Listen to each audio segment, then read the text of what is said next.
el segundo día del Festival Isla, aquí en el Instituto Cervantes de Dublín, tenemos el honor de contar con la presencia de Jorge Fondebrieder, poeta, ensayista, traductor argentino. Jorge, bienvenido a Dublín y al Instituto Cervantes. Muchas gracias.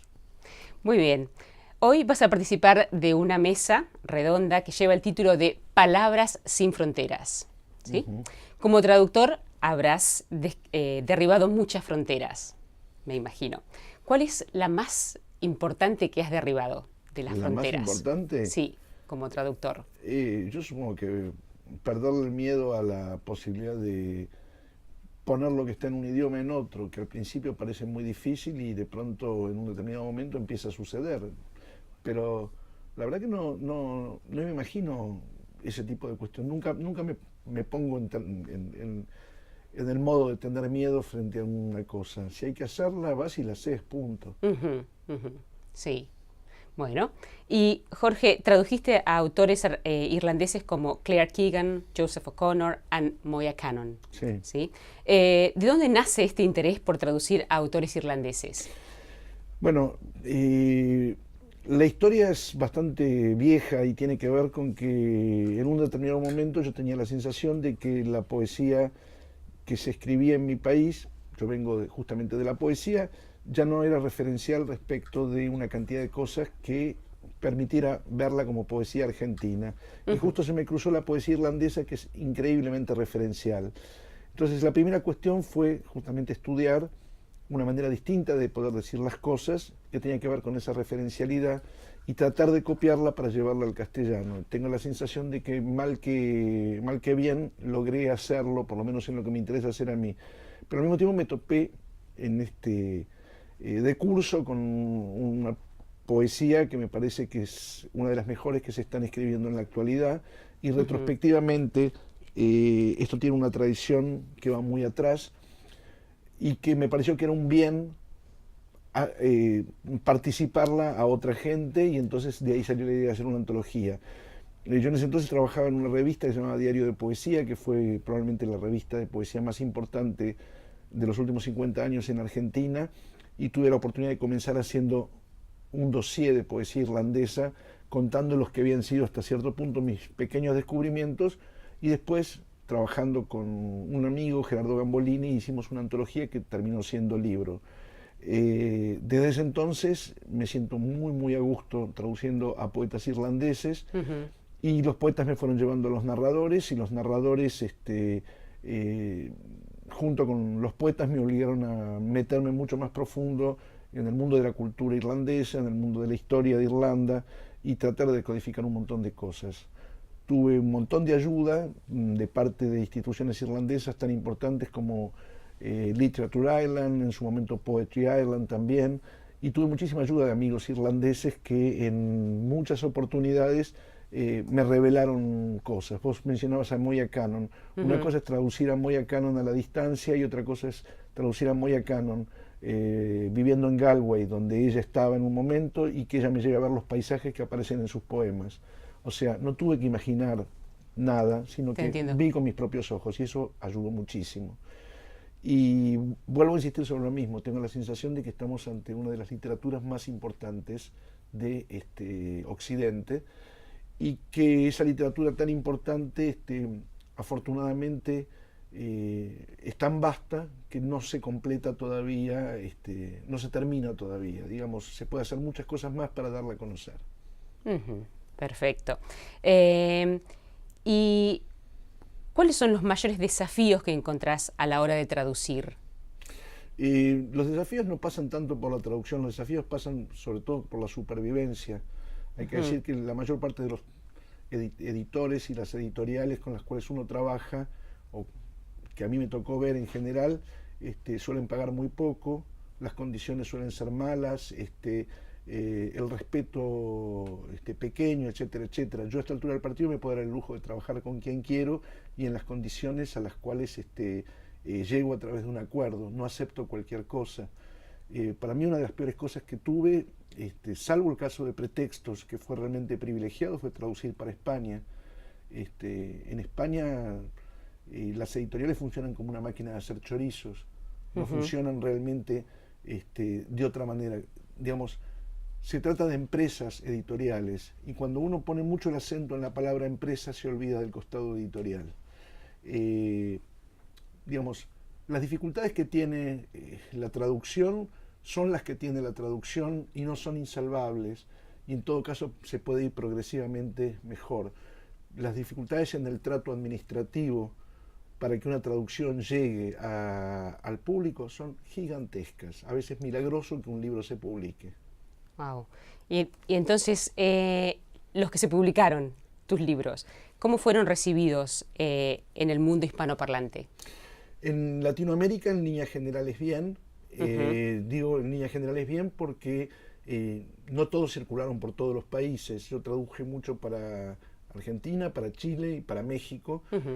Tengo noticias de que a los colombianos y a los peruanos les gustó mis traducciones, a los uruguayos también y demás.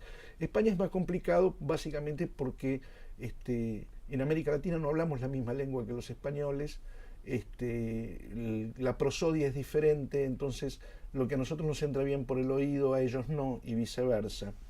Con todo, tuve la suerte de que en el caso de, por ejemplo, mi edición de Madame Bovary, que es una edición anotada, acá ya no estamos hablando de literatura irlandesa, lo traduzco tanto del inglés como del francés, funcionó muy bien, tuvo muy buenos comentarios, llamó la atención, lo cual, teniendo en cuenta que hay 76 versiones de Madame Bovary traducidas al castellano, me hace sentir bastante bien.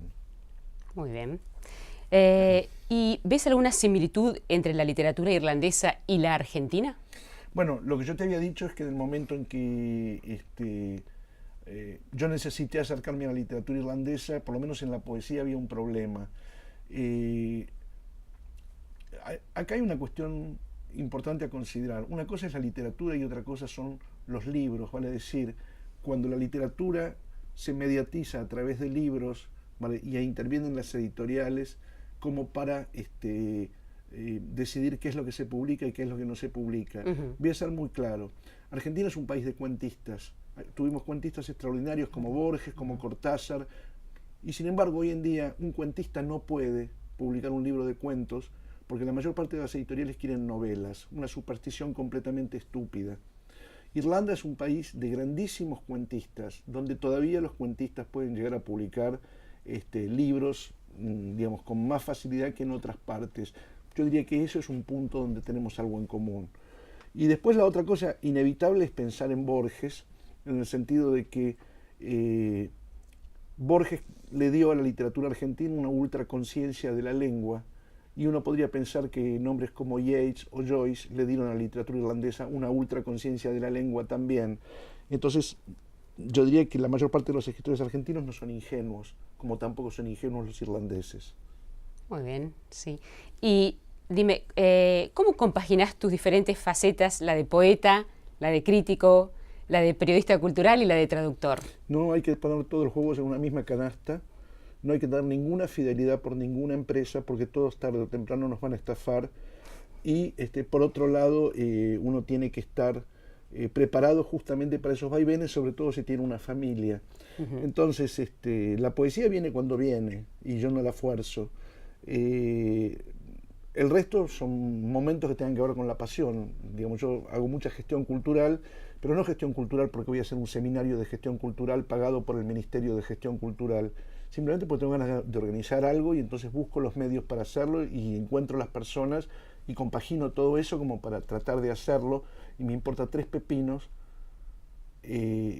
lo que pueda pasar en el medio porque yo lo quiero hacer de todas maneras.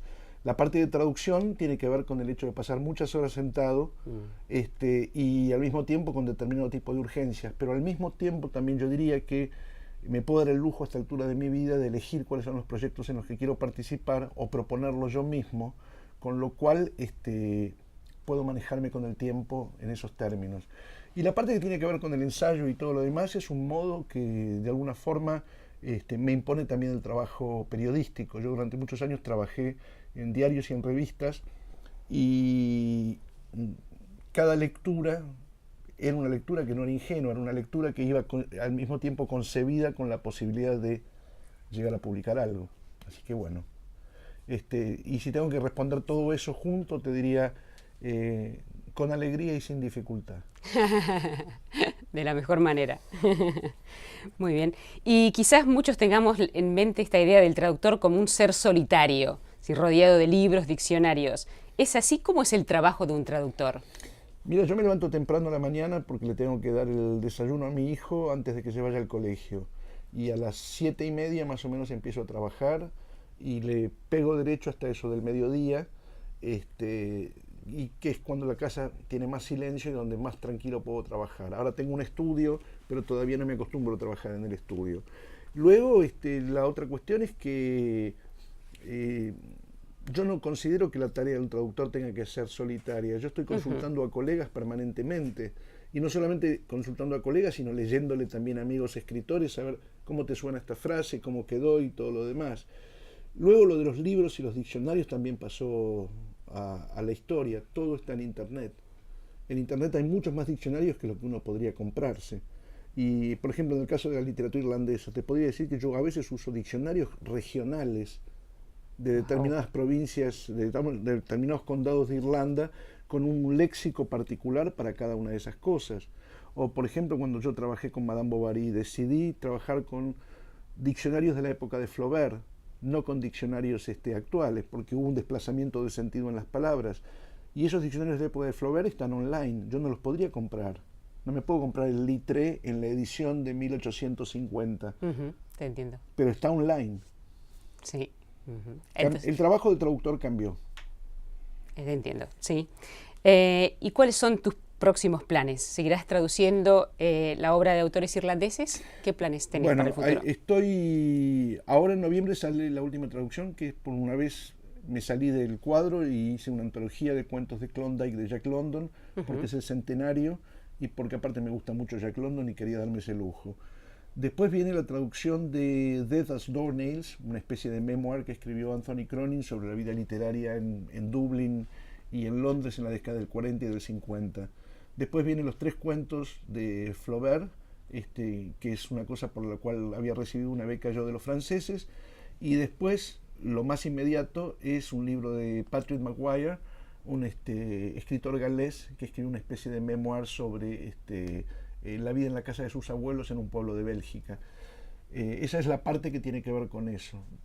Otros proyectos que están en danza o que tienen que salir, estoy escribiendo un libro sobre Dublín para la editorial Pretextos y cada uno de estos viajes me sirve para poder documentarme más.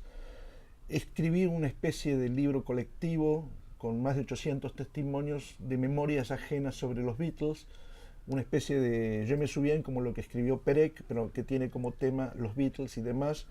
Y estoy trabajando desde hace varios años, cada vez que tengo tiempo y puedo, en una especie de historia de la poesía argentina contemporánea. Digamos, esos son los proyectos más inmediatos. Tengo otros, pero todo esto que acabo de contar es lo que espero hacer el año que viene. Una persona muy multifacética. No hay que aburrirse, como decía un amigo mío. No, ya veo que no lo haces. Muchas gracias por estar hoy con nosotros. No, por favor, muchas gracias por la paciencia. Bueno, muchas gracias.